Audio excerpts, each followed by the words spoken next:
बिस्मिल्लाहिर्रहमानिर्रहीम। अस्सलामु अलैकुम। हज़रत अली रज़ी अल्लाह अन्हु ने फरमाया, बेहतर है वो शख्स जो देर से खफा हो और जल्दी से राज़ी हो जाए। बदतरीन है वो शख्स जो जल्दी गुस्से में आए और देर से राज़ी हो। हज़रत अली रज़ी अल्लाह अन्हु ने फरमाया, गलती पर साथ छोड़ने वाले बहुत मिल जाते हैं, लेकिन गलती पर समझाकर साथ निभाने वाले बहुत कम हैं।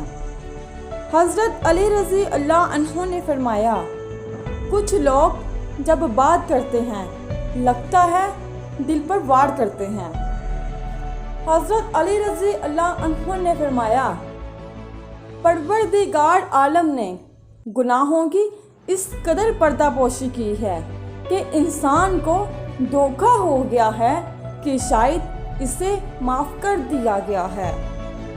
हज़रत अली रज़ी अल्लाह अन्हु ने फरमाया, इतना खुश्क ना बनो कि तोड़ दिए जाओ और इतने नरम मत बनो निचोड़ दिए जाओ।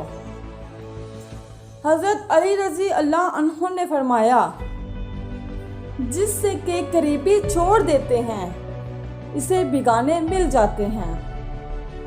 हज़रत अली रज़ी अल्लाह अन्हु ने फरमाया,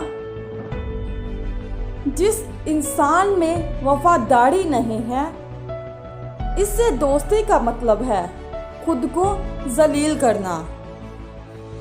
हज़रत अली रज़ी अल्लाह अन्हु ने फरमाया, अगर तुम में से कोई बुराई की उम्मीद रखे तो इसे मायूस मत करो, क्योंकि लोगों की ज़रूरत का तुमसे वाबस्ता होना तुम पर अल्लाह का ख़ास करम है।